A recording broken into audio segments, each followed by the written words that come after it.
Okay, well, the game I'm gonna play this time is Ideology, War of Ideas.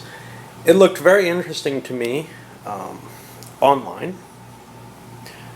Sort of conflict of these five major ideologies: imperialism, capitalism, fascism, communism, and Islamic fundamentalism within the 20th century. The theme was very exciting and certainly worth paying less than the shipping cost, especially given my fights and tribulations with the post office. But even than the base shipping cost that was charged, it seemed like a worthy risk. Granted, shipping for a game is fairly expensive, but anyway. So, when I opened up the rules, these glossy things, wide format, about 20 pages, but it's a fairly simple game, actually. I have to say I'm a little disappointed, but maybe it'll play better than my first hope. It's certainly a very simple looking game for what it is. Now, what do we have? I'd say it's about on the same level as, say, Cosmic Encounter in terms of what the difficulty feel of the game is. Okay, so there's a sequence of play, and that's copied on each person's, and the components are absolutely gorgeous. Anybody who sleeves these cards with their texture is committing a sin as far as I'm concerned, but I'll go more into that later. Okay, and the board and everything, just wonderful texture to everything. So everybody's got a copy of the sequence of play on their card, and these player cards have an additional side to them indicating, not that one, every other one indicating a certain, there's a set of options where they try to balance the different abilities that each of the powers has a little bit more. But I'm going to play with the original game, maybe with one option. There's several options listed within the game, marked with these, that give you, different ways of playing that are slightly, maybe more interesting to one group or another. So each player has one of these boards. For the most part, this just contains some information.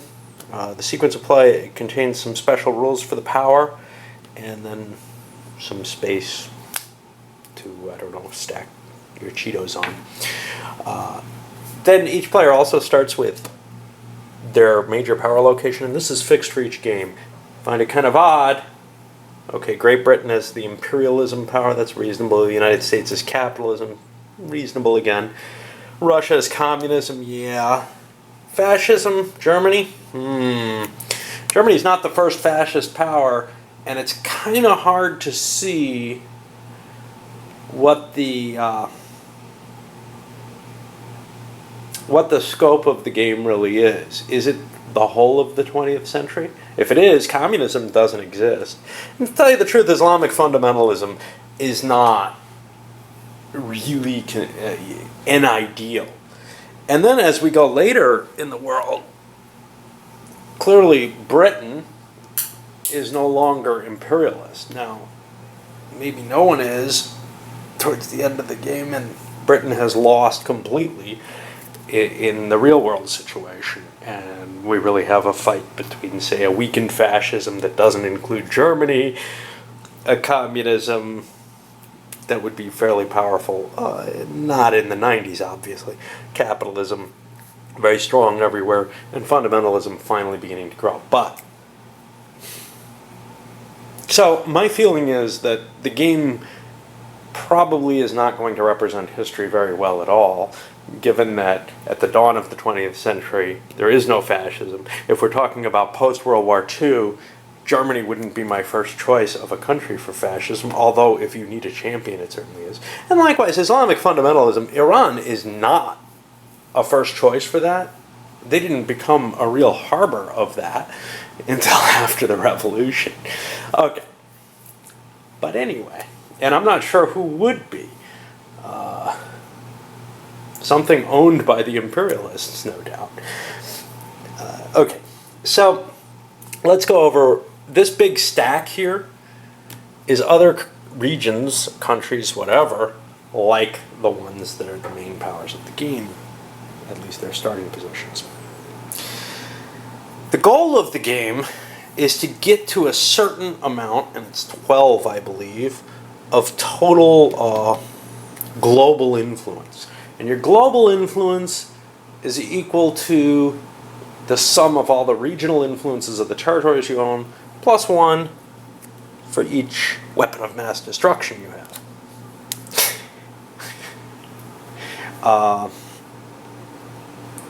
At the beginning of the game, everybody starts with 3 global influence, pretty much. But as they gain more and more territories, and this is kind of strange, imperialism as a real, current or ideology was on its way out and was already the superpower. So, again, it doesn't feel naturally right. The only countries that really followed imperialism were European ones for the most part, but other countries were certainly controlled by the European ones. And you could say, well, Great Britain controlled a lot of stuff. Okay, well, why don't they start with it? These are just some gripes that I'm having initially with the concept of the game, because I don't believe imperialism was a vibrant and growing ideology at any time during the 20th century. At best, it was holding on to what it already had. These are the kinds of feelings that immediately make me say, I don't know if I trust this game one bit. Okay, let's go over what the phase summary, the sequence of play is. So the first thing you do is you get some of these influence cards, and they look very much like these. Indeed, this is exactly what they are. You pull these out at the beginning to indicate the influence you already have in your home area. These influence cards are a shuffled deck, and you get a number of them equal to what? Your global influence. So, clearly, the more cards you're going to have, you want to increase your influence in order to have that. Then you go to the trading phase. At this point, you're allowed to discard a number of influence cards equal to your trading influence. Now, your trading influence is the number of regions in which you have at least one influence card somewhere. It might be someone else's region, but you have some trading interest there. So, if you don't like your hand, the more areas you're involved in, the easier it is to change your hand. Okay, then we go to the development phase, and here you're allowed to play influence cards from your hand into regions you already control. Now these are limited. I believe you cannot add. Trying to remember what the limit is to this.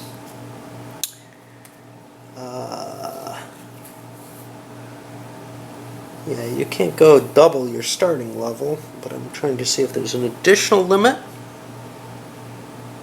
I don't believe so. Okay. So, all of this is done pretty much, well, the resource phase is simultaneous, but everything else is done largely in turn order, with the exception of diplomacy and assessment, which aren't. What is turn order? Well, at the beginning of the game, it's fixed. And at the end of each turn, this will be determined again. And you might ask, what is this thing with little chips on it? This is the diplomacy chart indicating your relationship with all other ideologies. At the end of each turn, you assess your global position in terms of, what is it called? Global influence, right? And if you have more global influence than anybody ahead of you in the turn order, you end up going before them. For the most part, going early is a bad idea throughout most of the game, although there's an argument in the rules that early on, you do actually want to go early, which might give the imperialists their slight advantage there. Okay. So each player in turn order is allowed to play as many cards as they like from their hand into their controlled territories. And then we go to the foreign phase. And on each turn, and this is the one place where you turn one of these up. And hey, I don't want to do that yet because I don't want to influence what I see, but regions usually will have a lower influence than these starting ones, although I think some of them have up to that 3. That region is played face up, and then each player in turn is allowed to play 1 influence card into that region. Okay? But you have to pay a distance penalty in general if that region's not adjacent to a region you already control. So, for example, the United States is adjacent to Canada, Central America, and Cuba. No big shock there. Those 3 regions it can go into for free. You can also go into regions for free if you have a second level advancement. And people start with innovation and propaganda, innovation starting with the capitalists, and propaganda starting with the Islamic fundamentalists. I don't remember them being major propagandists early on. But, okay. So, players go around and around playing into the neutral regions at this point, possibly having to play that penalty for distance, which is another card of the type they're trying to play. So for example, if I wanted to play a military card in an area I'm not adjacent to, I would have to play another military card to get closer, essentially, to be allowed to play that card. This is an expensive proposition if I don't have something that lessens that. Some of the special abilities will. Okay.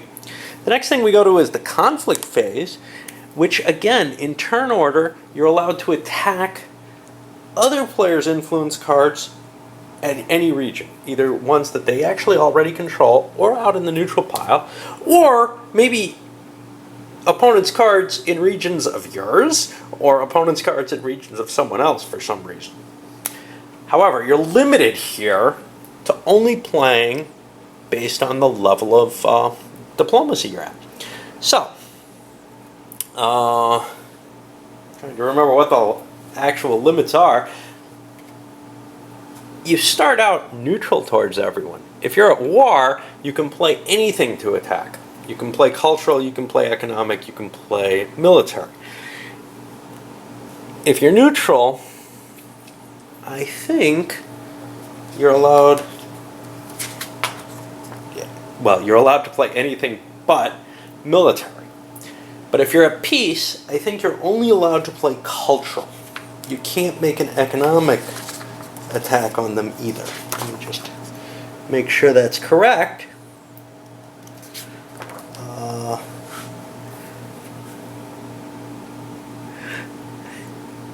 Yeah. Okay. Just want to make sure. Looking things up in this rulebook isn't terribly easy. That's to be expected. Rules in these formats tend to be really, really bad as reference materials. Luckily, this is such a simple game, but, most of it could be put on one player aid card. Maybe in this space where there's a map for no good reason. Okay. So, let's see what else we have. Right. So how does a conflict happen? Well, the general case for a conflict is you're going to be playing one of these cards, targeting a legitimate target based on the diplomacy against any country, against any region. Distance penalty applies, which means you have to play an extra card of that type if you're not adjacent. In addition, you may have to face something like the tactics card. These level 1 advancements force the opponent to play an additional number of cards equal to an imbalance in their disfavor. So for example, if you wanted to attack someone who had a tactics card and you don't have one, or someone who has 2 and you have 1, militarily, you would have to play an additional military card, in addition to whatever distance penalty there is, in order to initiate the attack. And then you play one, and you're essentially saying, I will replace one of your military cards, or economic if you're doing an economic challenge or whatever, with mine, unless you deflect it. To deflect it, the person who's the victim merely has to play one of that kind of card. But now a conflict's been initiated. And what that means is that the aggressor can just play another of the same card and up the ante. And then the defender has to play another to deflect that. So there's a startup potential cost based on distance and based on these cards. But once that startup cost is paid, it becomes an immediate just match off of cards. Okay. So each player does their conflict phase, like with the foreign phase, one conflict at a time. Once I resolve and I can either win or lose on an attack, then it becomes the next player's turn, but I may get another one later. Of course, I have to pay the startup costs if I do another one. Okay. After all the conflict, we go to a diplomacy phase. This is freewheeling. People can agree to set these anywhere they like. Everybody starts out neutral, but for example, the imperialist and the fascist player could decide we're at peace. Okay? Then they are. But if either one wants them to be at a lower level, either neutral or at war, they're at war, or they're neutral. Basically, they can agree to however high they like, but anybody who wants to take it to a lower level or a worse level of relationships can force that. Again, there may be some restrictions, and we'll go over special powers. All right.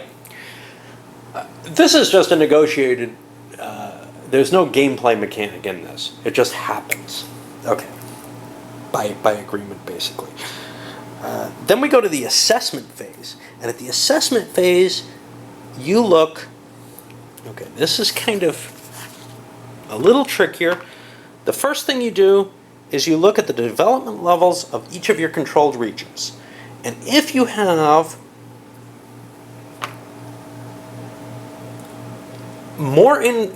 however many influence cards you have, whichever region, whichever sector you have the least, and it doesn't matter whose resource card, are they resource cards? Influence cards. It doesn't matter whose influence cards they are. For example,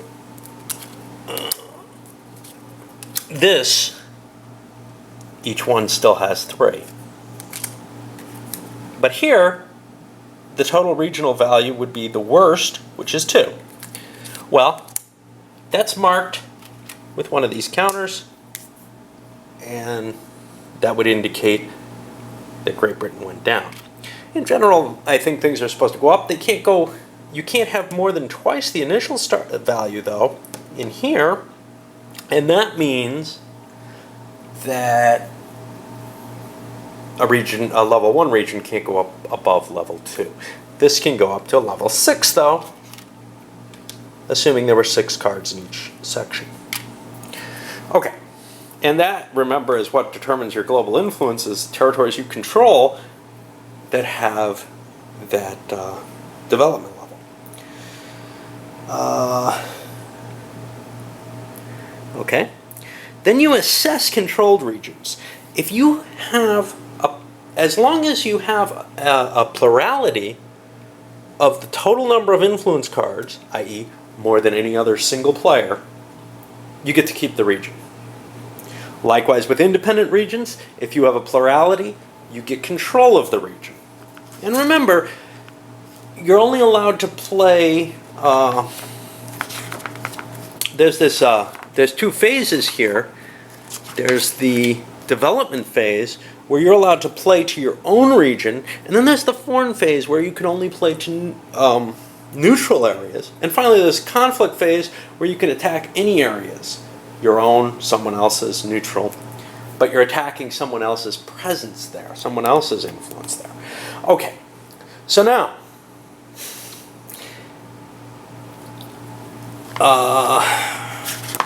we go to the assessment. Let me see if there's anything else there. I don't believe so. All right, then we go to the turn order phase. I've already explained that. Whoever has the most global influence essentially moves ahead of anyone who doesn't have at least as much of them. So working from left to right, you'd look and say, okay, well, no one's going to have more than the guy in the first place. So how about the second place? Does he have more than this guy? Yeah? Okay. They switch. And that switch could be down several levels, but only if you have more. The same doesn't push you forward. Okay. All right. Well, how does the game end? Once you reach 12 or higher at the end of the turn order phase, well, you probably don't have to do the turn order phase in that case, the game is over. If any player reaches 12 or higher. Once you do that, whoever has the most wins the game. If two people are tied, advancement levels are used, and that is 1 point for each of these and 2 points for each of these. These don't count. These count for global influence, so they're already more important. I didn't explain what these do. We already kind of know what these guys do. These, remember, the first layer makes it harder to be attacked. The second layer actually makes it easier to attack. You don't have to pay the distance penalty ever, as long as you have one of those advances. Hey, how do you buy these? Good question. I kind of forgot to mention that. But the final one, the weapons of mass destruction, you have to be at war. You discard the weapons of mass destruction, and you're allowed to remove 3 influence cards from a single region. Doesn't matter whose they are. Okay. Let's go back to how you buy those. You get those, I believe, during the development phase. You trade the cost here. So for example, for this, you trade 2 military influence from your hand only. You can't take it off the board. And you can get a tactics. In order to get the second level, you have to combine 2 different first level advancements, discard them back into the piles, and you get one of the second level. And to get the third, you have to have one of each of the second level. You discard them, and you get that one. Okay. So let's go back to winning the game. I think there's an additional tiebreaker there. Nope. No. You get to win together in that case. All right. And that's it. The rest is variants, including a 2-player variant. And let's look at the special powers, because I still have a few minutes left. Okay. The Imperialists. They start with the Patriotism advancement, which, remember, these are level 1, so they make it more expensive for someone else to do an influence to initiate cultural conflict against them, or to initiate military if it's the tactics, whatever. Okay, global colonization, they're able to extend to level 1 regions without paying distance penalty. That kind of makes sense. I can go to the uncolonized, to the backwards places and make them, white man's burden and all that. And then forced markets, the third one is always a penalty. In this case, it's they have to pay an extra economic influence card when they buy the industry advancement. Okay, let's go to the capitalists. Free thinking, they get innovation, which is a level 2, which means that they can do economic conflict without ever paying an extra, the distance penalty.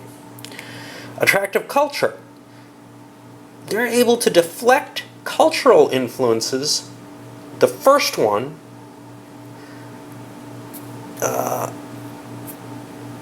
for free, i.e. it's going to cost them an extra card to attack you. And finally, isolationism, they can't declare war. And also, when they're initiating military conflict at level 2 regions or higher, they have to pay an extra military influence card. It's harder to attack militarily.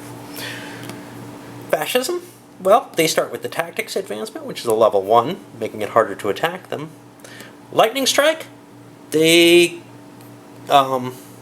again, if you initiate a military conflict in this case, your opponent has to play 2 cards military influence to deflect your first card. Once they do that, it becomes tied. That's kind of a neat advantage. And then intolerance, when they try to do cultural, they have to pay an extra cultural influence card to expand into a new region.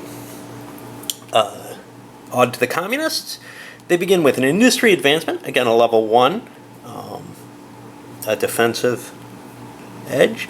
Totalitarianism allows them to replace any opposing influence cards on your controlled regions with matching influence cards from your hand. So they may want to hold cards to the end of the turn in order to gain a stricter control on what they have. But then they have the Iron Curtain, which means when they try to do economic conflict, they have to play an extra economic influence card. And finally, we go to the Islamic fundamentalists, who start with the propaganda advancement. That's a level 2, makes it easier to attack other people using, what is propaganda culture? Yeah, I believe so. Okay.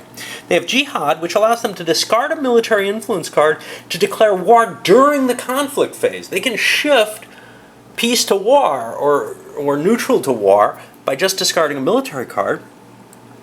Also, once per turn, while engaging in an opponent in a military conflict, if he doesn't deflect your military influence, you can choose to discard it instead of replacing one of his in order to eliminate an economic or cultural influence, which makes military cards very valuable. But on the other hand, radical fundamentalism means they have to pay an extra industry advancement when purchasing innovation or technological supremacy.